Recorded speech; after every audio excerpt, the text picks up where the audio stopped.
where in 2012, I believe, they found her remains. This is the lake where one of the pinged off his phone. And as you can tell, this is the lake.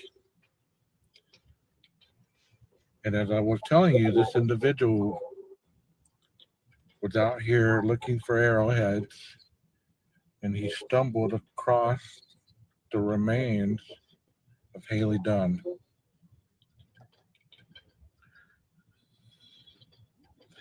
And at the beginning of the video, I mentioned Haley's name as being Jean, Haley Jean Dunn. That is her mother's middle name, Billie Jean Dunn. So I mispronounced Haley's middle name. And here we are at Lake J.B. Thomas. And as you can tell, it's quite enchanting.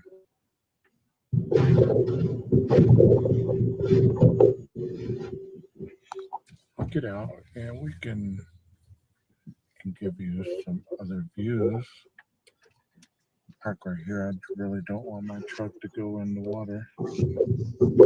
As you can tell, the terrain here in Texas is quite hilly.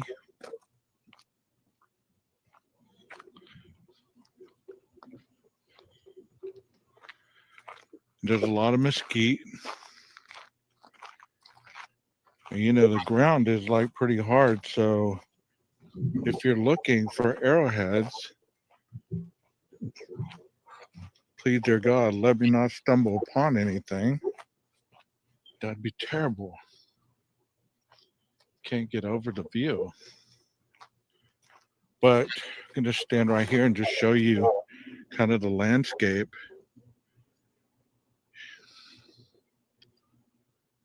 Rest in peace, Haley Dunn.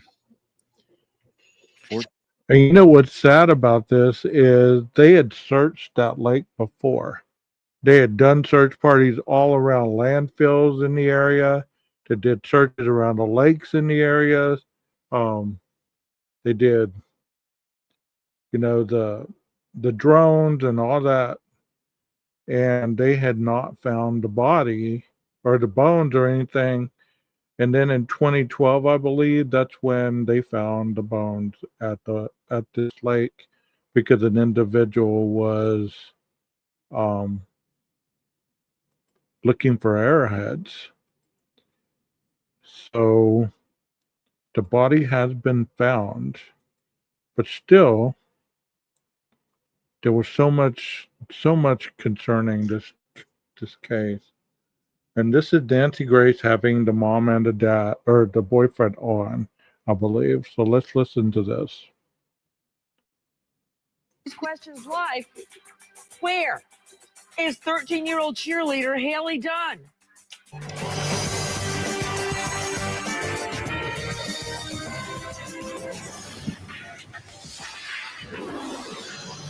I don't know where my daughter is. Still no sign of Haley Dunn. She just disappeared.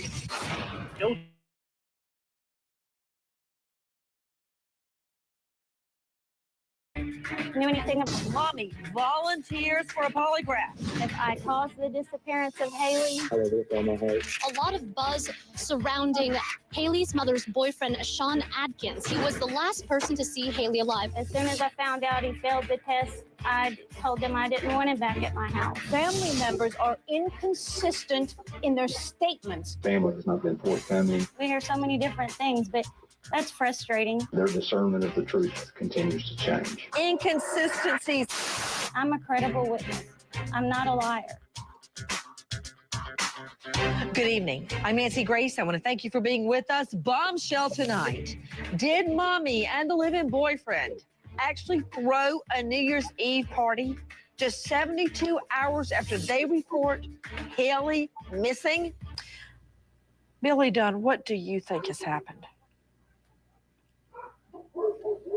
I don't know what to think at all anymore. To me, my mind changes from 1 hour to the next, but right now it's not feeling good to me that I'm going to be able to hold my daughter again, or that I'm going to be waiting for her to come in from school too. So I want y'all to observe the mother's, how she's answering the questions, okay? And you tell me if you believe that the mother had something to do with it, or whether the mother knew something about this. So it says, here's the timeline, here's the map. Haley was last seen, as I showed you, along the Interstate 20. Approximately 10 miles, it says, in Dunn, Texas, mom's boyfriend reportedly at grandma's home. The knife cover found in a creek, reported abandoned cotton gin to be searched. So this was a lot of stuff that was going on at the very beginning. I didn't remember that they found a knife sheath. Wow, another case with a knife sheath. So there's the map. Let's hear some more. So they're looking in creek beds. Out to Priscilla Luong, CNN affiliate KTAB. Thank you, Priscilla, for being with us. She's joining us outside Haley's home. Priscilla, how can they say out of one side of their mouth, we think she's alive, and out of the other side of their mouth, they're searching creek beds and rivers and densely wooded areas for a body? Well, Nancy, that is a loaded question, and I'm going to tell you why they think Haley is still alive. There was actually a witness that called in a tip to authorities that they might have seen Haley walking down the street between her mother's house and her father's house with two other girls. I was actually at an assembly over at Haley's middle school this morning, and I was told that they are looking for two teenage girls that might have some key information for investigators to cracking this case. But isn't it true, Priscilla Luong, that those two little girls were sighted either Sunday or Monday? If they were sighted with her on Sunday, that does me no good. She went missing on Monday. So his lawyer, man, that was like pulling a tooth. His lawyer has told him not to talk to you. It's okay. His lawyer has told him not to talk to you. Right. Why? I don't know. There's a lot of questions I have, and I guess that's why. Also, I have gone over there with Texas Rangers to try to get him to come talk. Sean, you need to talk. It'll just be two guys. There's a lot of answers you can provide, and that's probably why they're not wanting me to talk to him.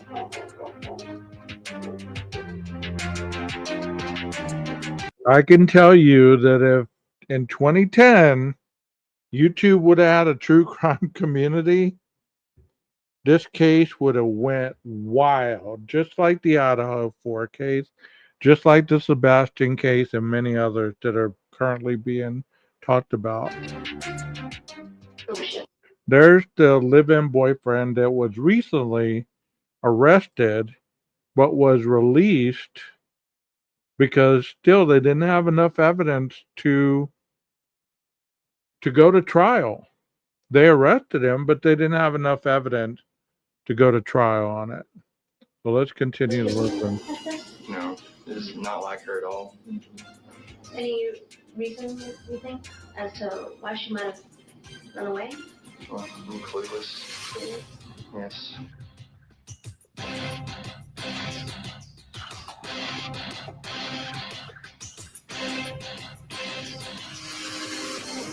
So that's one of Nancy. Let's go back to another one. Let's see this one. There was a lot of them. She's just the all-American little girl. She is a 13-year-old, an 8th grade cheerleader, scrubbed in sunshine. The mom goes to work on an early morning shift at a hospital. The boyfriend, the live-in boyfriend, is at home.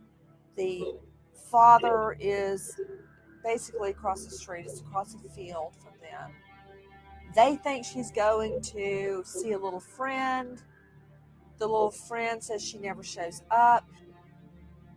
Nobody knew where this little girl was. And that did not become apparent until much later on in the day when nobody knew where Haley was. And they've never released the autopsy report. They've never released the cause of death. That's kind of hard for me to soak in. The search for 13-year-old Haley Dunn was extensive. Of course, the Texas Rangers started with Haley's home, the home she shared with her mother, Billy Dunn, and the live-in boyfriend, Sean Atkins. The intensive search did not end with the search of Haley Dunn's home. It went on to not one but two landfills that we know of. An extensive search was done, first a 6-mile radius, and then within a 25-mile radius going out from the home. There were four-wheelers, horses, dogs, volunteers, police, helicopters, the works. To this day, her body has not been found. I think Haley Dunn, sadly, was murdered. And what convinces me, among many other things, again, is that her prized possessions in her 8th grade world were favorite jacket and her MP3 player. See, there's Haley's old house. This is the area where I was standing at the beginning of this video. So if you can see where I was standing, that's where the house used to be. I don't know why they started tearing houses down. I really don't understand that concept. But this one was torn down. Nancy don't believe that, that it happened the way it said it was happening. I don't believe it either. I believe either the ex-boyfriend was messing with her, or they were giving her drugs and doing stuff with her, and it probably went too far and he killed her. They were in the home. I do not believe she ever left that home. It's often said that the devil is in the details, and that is entirely true in the search for Haley Dunn.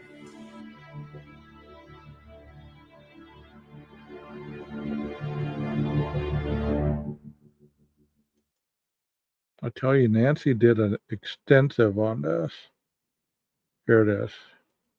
Nancy Grace, every night at 8 Eastern. HLN News and Views. We spoke with police minutes before airing this show tonight, and they are alleging to us that thousands of deviant acts have been found on a family computer in the Haley Dunn case. We grew to know and love Haley Dunn after Christmas this last year when she went missing. They are also telling us that those deviant acts include child pornography and bestiality. I want to go out to Michael Board, reporter of WOAI News Yeah, I forgot about the bestiality. Talk Radio in San Antonio. Michael, you yourself have just gotten off the phone with police. What are they telling you? Yeah, this is the Mitchell County Sheriff's Department here in Texas, and these images that we're talking about, these were found on a computer in Sean Atkins' mother's home and also on a memory stick, one of these little portable memory sticks in the home where Haley actually lived. What they found on these, like you said, a little bit over 100,000. And as far as I know, he was never even tried for this. He was never even tried for this. Nobody was that I remember. 320 pornographic pics and videos retrieved, nearly 109,000 pornographic images and videos retrieved.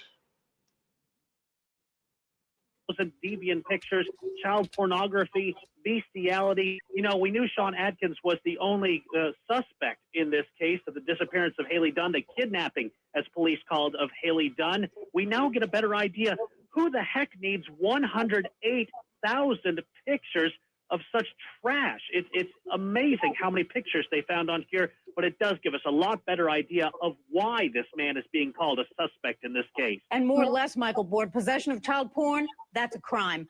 Let's 2 go to 20 years in Texas. Okay, Alexis Sweet, Nancy Grace, producer. Okay, let's go through this step by step. First of all, we know at the end of January, investigators seized a computer out of Sean Atkins' home. Now, he's the live-in boyfriend, was the live-in boyfriend of Billy Dunn, the mother of Haley Dunn. So what are we learning was found on that computer? Well, we know it was a Dell computer seized, as you said, from the mother of Sean Adkins's home. On this computer, like Michael Board said, Gene, 108,498 pictures depicting deviant acts, according to the sheriff of Mitchell County. Also, this memory stick and a CD, 320 images, videos, pornographic in nature. All right, and we want to show everybody a memory stick. This was found in the dresser drawer of Billy Dunn. Everybody, this is a memory stick. It's a flash drive. They call it that too. It's what you use in a computer to actually give images to the computer to download or to put them on your memory disk. And then, of course, a CD. We all know what that looks like. But this was also found in the home where Haley Dunn lived. And authorities are saying they are now taking this to prosecutors to see if charges should be filed.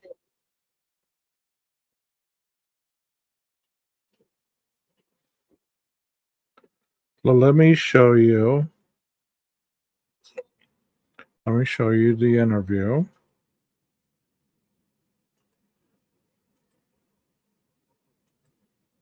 I tell you, this thing had some ins and outs. Here's the interview with the boyfriend. And he used to have a YouTube page that had stuff on it, but I guess he deleted it.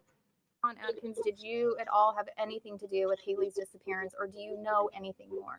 No, ma'am, I don't. Can you kind of give me just a recap of the day that Haley went missing? Yes. That morning I drove to work. I quit my job. I turned in my belongings. And I didn't speak to nobody at work. And I left work. I stopped by this residence. Nobody was here. So I continued going towards Sea City. And I got on I-20 and I went to Big Spring to my mother's house. And I made calls on my cell phone to my mom, letting her know that I quit my job and everything. And I got to my mom's house that day. And I got on the internet looking up unemployment to see if I could get, an unemployment check till I could get back on my feet and everything. And that was my day. And then I came home around, I guess, like 3 o'clock. I got there and Haley was there watching TV in the living room. And I went into me and Billy's bedroom and she came in there and told me that she was going to her father's house and that she was staying the night with a friend. And then she left.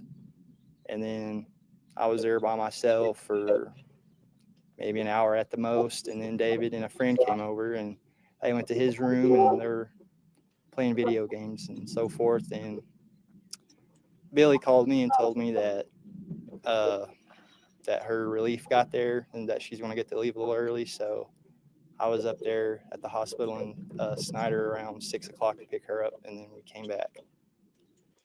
So think about all this. At no time during any of this did the mother check and ask him about her daughter. He didn't ask the mother about the daughter. Nobody was communicating with the father about the daughter. Nobody cared enough to understand where this 13-year-old was. I guess she was just free to do as she wanted. And then we went to bed shortly after that.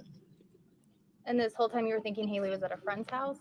Yes. About what time did she say she was leaving? What time Haley was leaving? Mm-hmm. I guess it was sometime in between 3 and 3:30 when she said she was leaving. It was like shortly after I got there. I'm not real sure about a time. Does she normally call and check in every so often, or is it normal to not hear from her for so long? It's pretty normal for her just to not call, because she usually does that though, because she does stay the night at a friend's house. She'll be back the next morning. That's very common of her. And if she goes over to her dad's, then she usually won't call either, because she's just right across the street from where Billy lives. Do y'all find that normal, or do y'all think that it is just irresponsible leaving that up to the child? Mind you, this was in 2010. That's very common of her. And if she goes over to her dad's, then she usually won't call either because she was just right across the street from where Billy lives. Now, you just said right now that you quit your job, but originally you had said that you got in a fight with your boss and was fired from your job. No, that was untrue too. I told investigators I quit my job, but I told Billy that I got fired because I didn't want her knowing that I quit my job. I was trying to keep it from her, but investigators found out that I didn't get fired because Billy had told them that originally, and then they brought that up to me. And I was like, yeah, I quit my job for reasons, and I just didn't tell Billy for fear of it cause a big fight, and I didn't want to ruin the peace that's been happening over the past 6 months. I just wanted to keep the peace, try to find another job, and then let her know. So also, according to the affidavits, you had originally said that when you quit your job, you went straight to Big Springs, but then there were cell phone actual pings in Colorado City. Well, the investigators asked me. They never asked which specific places I went. They go, where did you go Monday when Haley supposedly disappeared? And I told them I went to Big Spring, and that's where I was at. They didn't ask which way did you go to your mom's house or anything like that. They just asked where I was so they could verify that. So that's... So you're saying the affidavits, majority of what we read in there is completely incorrect? Yes. And there was another thing in the affidavits that I deleted messages or phone calls off my phone. That was incorrect too. That never happened. So even Billy has told me that you are not cooperating with the police. If you have nothing to hide, if there isn't anything there, why aren't you cooperating with them? I cooperated with them at first, and then I just feel like I couldn't trust the police anymore, and that's when I decided to get a lawyer. And then my lawyers told me just to lay low, keep quiet. That's what I did. And then today I'm supposed to talk to somebody from Colorado City, a law enforcement officer. I'm supposed to talk to FBI today just to clear up. So this is him laying low, right? So the interview goes on. Up some more things. Understandable if your lawyer tells you that. That's obviously what you're going to do. But coming from just the point of a normal person, we're all out here looking for Haley. We all want the same thing. So if there's anything that you could do to help them or to help with the investigation, why wouldn't you do it? I felt that I gave them all the information I had, and which I really did. And like I said, I just felt like it was a witch hunt at the time, and they were just trying to pin it on somebody, which was me. And I didn't want that happening, so I just stopped talking to them. I know that a lot of people have said, it was even on Nancy Grace, that this whole time stories keep changing. It goes from one thing to another to another. The affidavits show that stories have changed. I mean, what do you say about that? Has your story changed at all? If it has, it was because I remembered something, and I let the investigators know. If that's how they say my story has changed, then that's how it changed, because there's been some things that I didn't remember to tell them at the time, and later I did remember, and then I told them. That's how my story. Shame on you, Sean. Don't you know you're supposed to get it right the first time? The first time you're supposed to recall every little bit of information and every knowledge that you had, every sound you heard, every scream, everything. How dare you have memory? According to YouTube people, you can't have memory or things that come up after the fact. Otherwise, you're lying. Could have changed, but no, my story hasn't changed other than that. You know, again, you say your relationship with Haley was completely fine, but yet when we know that you had, in the affidavits, it said something about Clint's uncle said, who could ever hurt a little girl?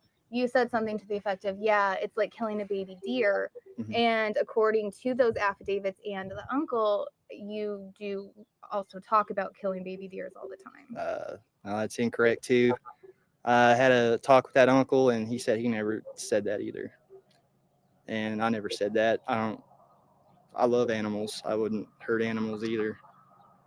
So basically, it seems like everything that you're saying completely contradicts the affidavit. So everything that the police used to obtain a warrant to build their case is completely inaccurate. Absolutely, it is. Because, like I said, I've sat down and looked through that affidavit, and a lot of things are incorrect. Some of it is, but a lot of it isn't. If it's incorrect, how were they able to obtain their warrants? I have no clue. I really don't. Now, all signs are kind of pointing to you right now. Mhm. What do you say about that? I'm just going to do my best to get the focus back on Haley and off of me. And, like I said, I have nothing to hide.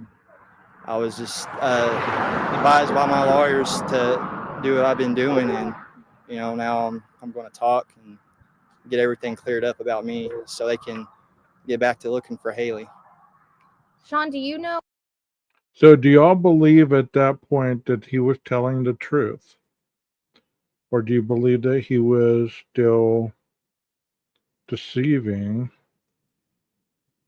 in his answers? Because we're about to see something that's really going to paint him in not so good of light. Here we go. Affiliate KTAB standing by there at Haley's home. What can you tell us, Priscilla?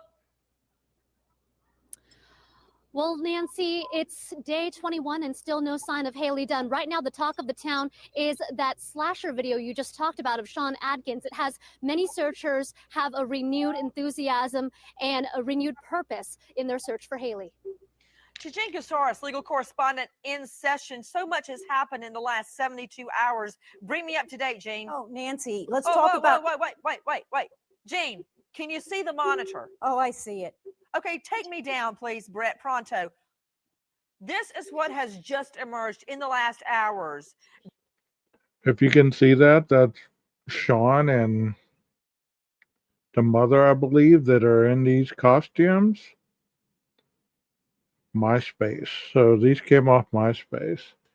This is, just painting a picture of the person. He is obviously the main suspect. So, I mean, at this point, would you think that he was guilty based on what you're about to see? Hold on a second. There you see the live-in boyfriend. Yeah, that's him under the apparently rubber S&M horror mask. I'm going to go back to the mask, please. How'd you like to have that in the home with your 13-year-old cheerleader daughter?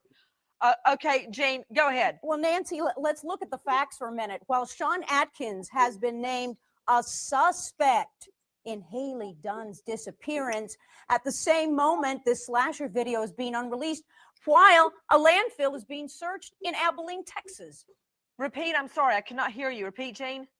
At the moment of time when this slasher video is being released, and this is allegedly Sean Atkins, it was discovered by people on Facebook that are trying to find Haley Dunn. He is named a suspect in the disappearance of this little girl. And at the same time, Nancy, a landfill in Abilene, Texas is being searched to try to find her. Everyone, more photos from MySpace page of Sean Atkins' cousin. Apparently, live-in boyfriend Sean Atkins wearing the slasher mask. It looks like it's straight out of Freddy Krueger or the Jason horror flicks. Liz, do we have the video where he actually reenacts a slice and dice scenario where he's sitting there reading on a sofa and then somebody sneaks up behind him with a machete? Also, Liz, please, I want to see the rest of the photos of Sean Atkins, the live-in boyfriend, standing there with the big machete, dressed in solid black and a ninja outfit. Oh, yeah, there you go. How'd you like your little girl to get off the school bus and have that waiting at the front door? Haley's mother and father, Billy and Clint Dunn. They are joining us from Haley's home. First to you, Billy Dunn. Do you have any idea that your live-in was into slasher videos, making them, dressing up in these crazy horror masks and ninja outfits with machetes and chainsaws? Not a good I look. knew that he had the mask, that he bought and traded mask. I didn't watch the videos. I think that's before we got together. I don't know. And I did see some online, and it's not good. Joining us also, Haley's father, Clint Dunn. A lot of you, so often we see people sitting back doing nothing.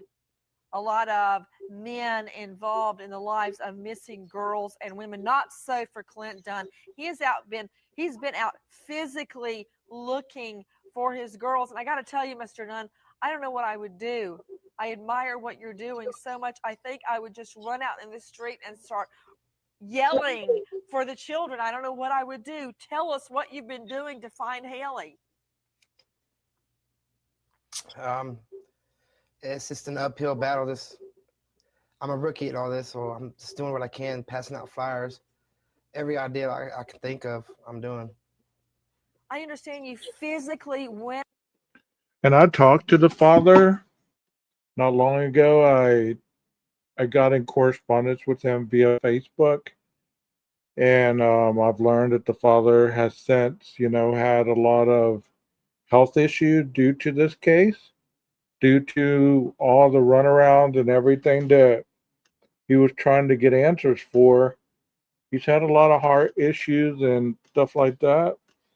And I asked to interview him, and he said he was not in the best of health to be able to do this. So he redirected me to this other interview that he did with this individual, but I've since forgotten where it was or whatever. If I find it, I'll make sure that I replay it on a live, because he goes into a lot of the details of what was going on while he was looking for his daughter. I mean, a lot of this stuff was going on. Nancy was on this every night. Out looking, following up on a tip. Where did you go? I went to Odessa. I had a tip. Somebody may have seen Haley. And I went to Odessa on Midland Street and Wall Street. And I interviewed a lot of people and walked up and down the streets, passing out flyers, talking to everybody. And it turned out to be a girl I never found her, but everybody said that she looked much older than 13. So, bottom line, Clint Dunn, you're out there talking to people, following leads, beating the street. You describe yourself as a rookie. Let me tell you something, Mr. Dunn. We're all rookies. When you hear this news, nobody knows what to do. Right. That is just awful. I mean, can you imagine learning all this stuff about your ex's live-in boyfriend?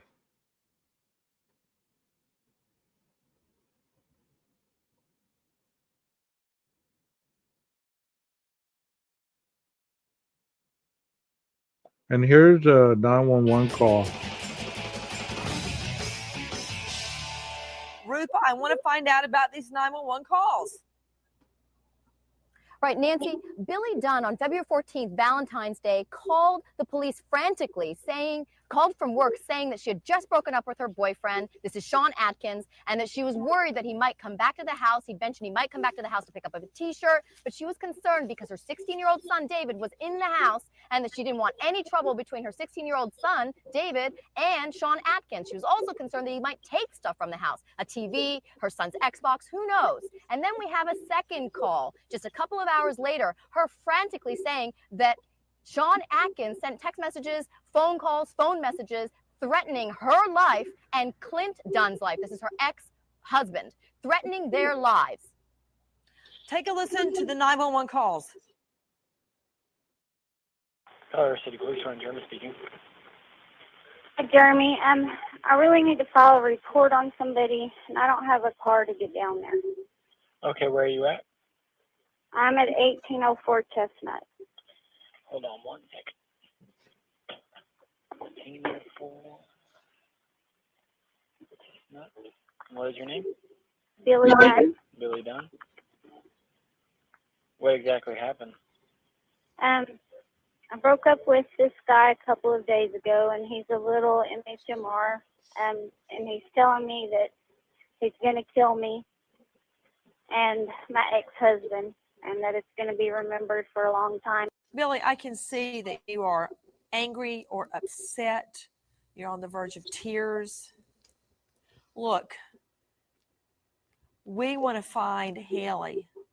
We want to find who's responsible for her missing. And I want somebody everything. to be looking for a live Haley. I agree. Of course you do. That's what everyone's hope is.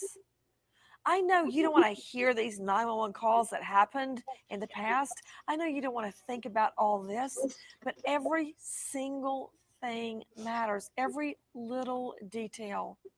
I know that you're there with Mark Class. Mark, advise her why everything, every detail is important. Well, we know that, and she knows that. But, there's a mother here that's out of her mind looking for her daughter, and there are guests on your show that are saying that she's in denial. This woman isn't in denial. This woman is trying to find her daughter. There are plenty of scenarios that are possible in this case besides Sean Atkins. She seems to have still a decent feeling about this guy, and I would counsel everybody not to rush to judgment too soon. Nancy, she lives right off of Highway 20. It would be very easy for somebody to take the off ramp, take this little girl, and then be driving off down the road. There are numerous things that could happen. We have search teams out here looking for her now, and I think the focus has to be on finding a live little girl. There are plenty of avenues to investigate, but this is the most hopeful one. And there was a lot of rumors during this time also that the mom and the boyfriend had sold Haley to pay off a drug debt that they owed.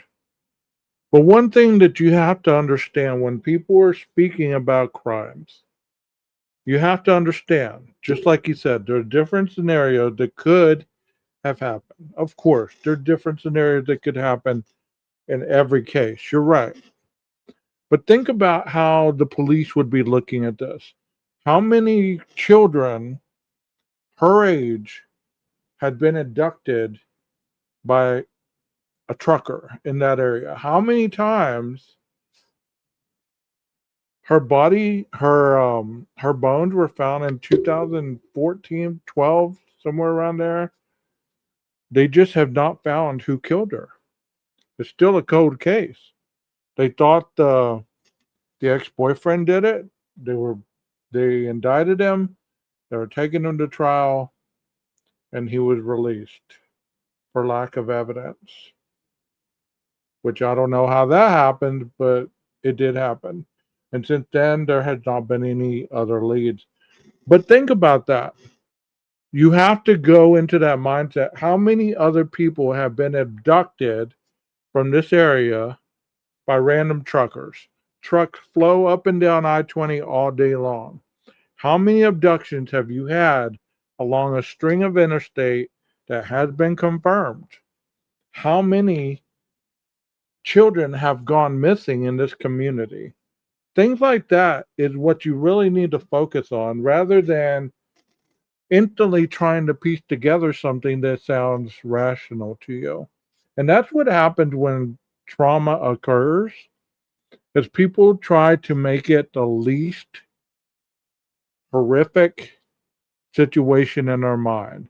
Something that makes sense. Something. No, he wasn't. He was indicted. He just did never make it to trial. As far as I know, he was. I don't even know what they call it. I'll play the video here in a minute. But this situation, what I want people to know is when you're looking at potential avenues of suspicion, you're not just going to look at what would be the easiest common denominator, because you have to have a viable option as to how many children were abducted in this area by this manner. How many kids go missing in this area? And then you comprise all this information and you try to see what the most common scenario would be. Let's finish this video, then I'll show you the video about the boyfriend. And this is the one that I think needs to be pursued with vigor. You know what, Mark Class? You're right. You are absolutely right. Police have come right out and said we have more than one suspect. As you and I discussed last night, same time, same place. This is not, I don't want tunnel vision on the live-in. He's just given us so many red flags, Mark Class, so many that you can't help but look at him as police are doing as a suspect. But you know what, Mark? My mind is open. I don't want to ruin the case by tunnel vision. What other theories would you suggest? Well, first of all, you know, I have to agree about Sean Atkins. Every day something else dribbles out that makes him look worse. Today that happens to be the 911 calls. But I think the whole possibility of somebody pulling in off the road and taking off with this girl is a very real possibility. And I'll tell you what I wish. I wish that America's truckers had some way of getting this information and being able to communicate it with each other via their CB radios. Because you know what, Nancy? There's 2.5 million long-haul truckers on our highways every day. They could be a great first responder force. There are people in this town, there's registered sex offenders in this town that could be hiding out this little girl.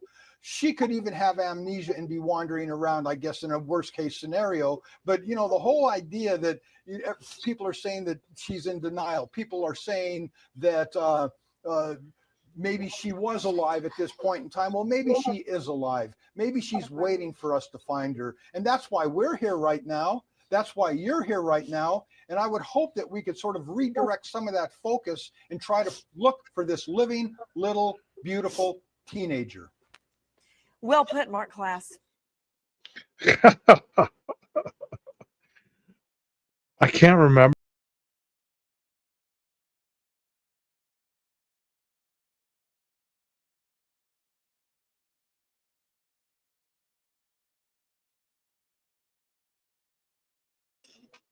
Sorry about that. I hit the wrong button. I can't remember what his daughter's name was. Was it Heidi Class? Was that the daughter's name? Let me see if I can find the one that just discusses his case. Was it Heidi Class or something like that?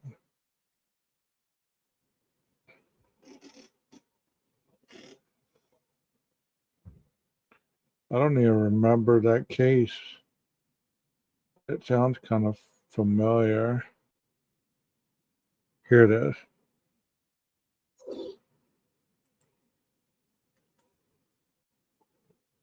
What was his daughter's name? She was found deceased, right? Here we go. There's been a lot of that over the last 12 years. The home where 13-year-old Haley Dunn grew up, the place where she was last seen alive, is gone. Change. Her case has been handled by Scurry County, Mitchell County, the FBI, and the Texas Rangers. If you visit the Texas Rangers cold case website today, Haley's picture is stamped with solved. But this week, that changed. Erica Morse is a private investigator working with Clint Dunn, Haley's dad, to close the case. And they thought they were close after Sean Atkins was indicted for Haley's murder. But Morse says on Monday, prosecutors called saying they don't have the evidence they need to go to trial. Atkins was released from jail the next day. Why in the world has this happened? Why is Sean out? And what are we going to do moving forward to close this case? These court records reveal prosecutors are struggling with a critical piece of evidence, a soil sample. The state tested soil from Atkins' work boots and found a match to soil collected from where Haley's body was found. But the FBI also ran a test. No match. While prosecutors still call Atkins the prime suspect, he's free. And all Clint wanted was the opportunity for a jury of West Texans to decide his guilt. And 2 months before he was supposed to go finally face the man that he is accusing of committing this crime, it was stolen from him again. In the meantime, prosecutors are working to test evidence collected years ago. And despite all of this change, one thing remains the same. Haley Dunn's killer still hasn't faced justice. Shaylee Sanders, KCBD, investigates. Sounds like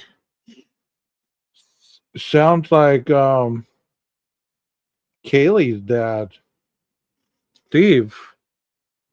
I mean, these two men, Polly, okay, Polly Klaas. All right, I had forgotten her name. I couldn't think of it.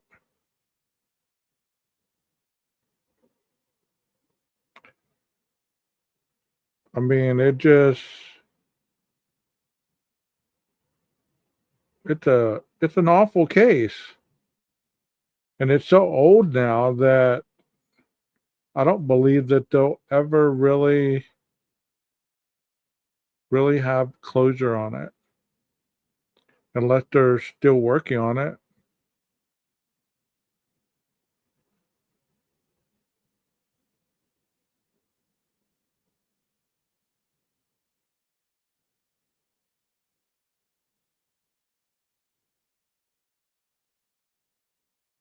Wow. There's not a lot. I mean, 2010 is a while ago, 15 years in October. I told you Nancy Grace was doing stuff on it every night. In 2010, I remember watching it. She was on the HLN network. I didn't live here at that time. I lived in East Texas. And I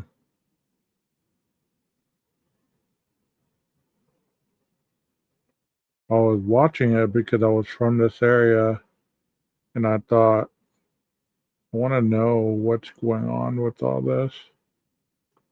Let's see what this is. Walked out the doors of this house. She's my daughter. And was never seen again.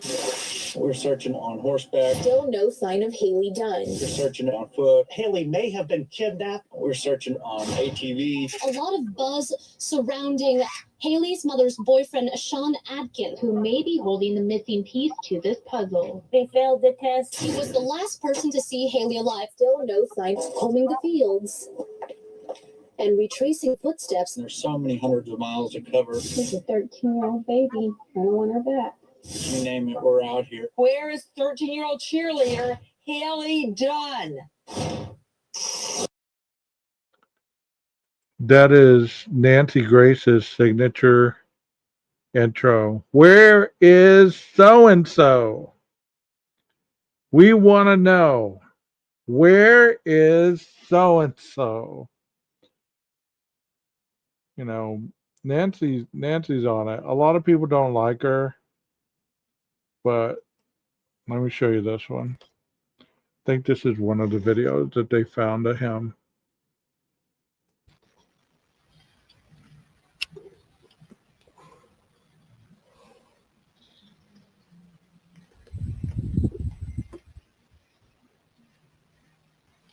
Kids, do not try this at home. We're trying this at my home. It's very dangerous. There's many things that can go wrong on this mission. One thing, do not want to fucking do is get caught, man. If you get caught, it's all fucking over. So I should say you don't want to get caught.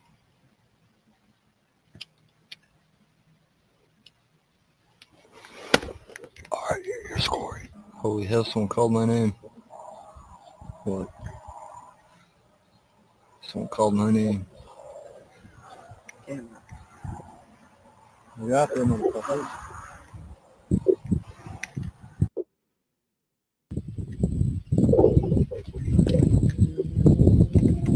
Holy shit.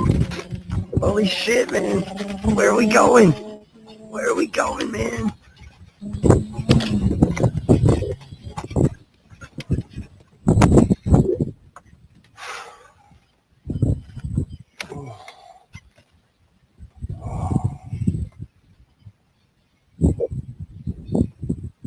I'm alive!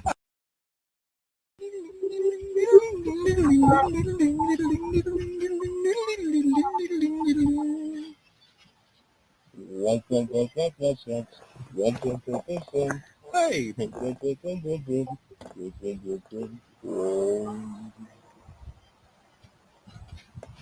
All this is that he's doing is a side effect of this.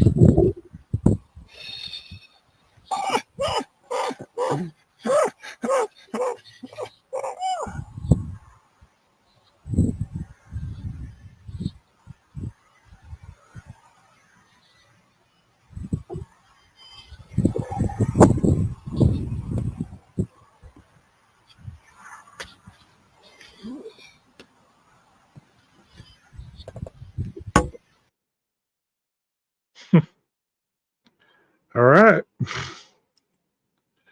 Wow. So I hope that me talking about this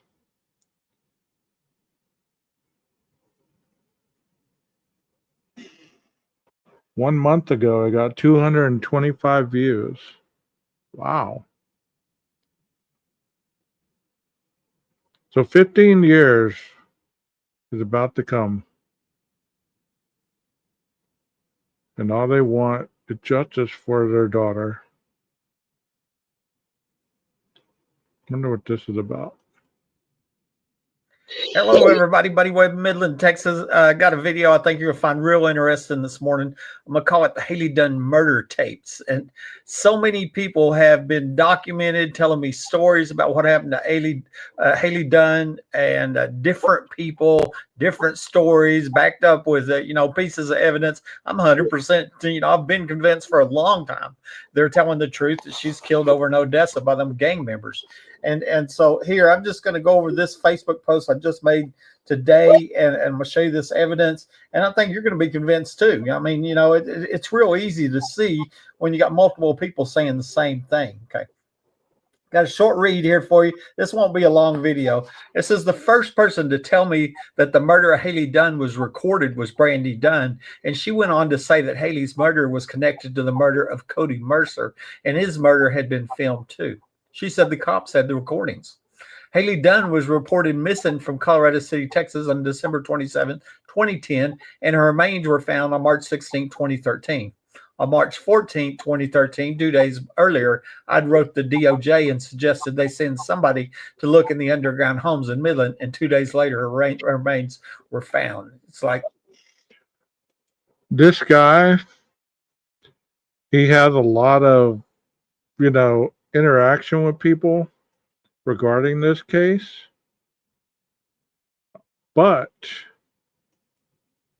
he believes that there's tunnels under his residence, that people are being smuggled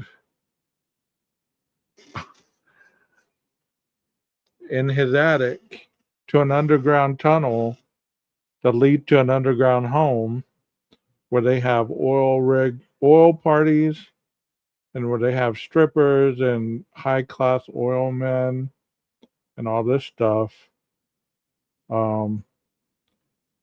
This is the only part of this that I really found interesting, because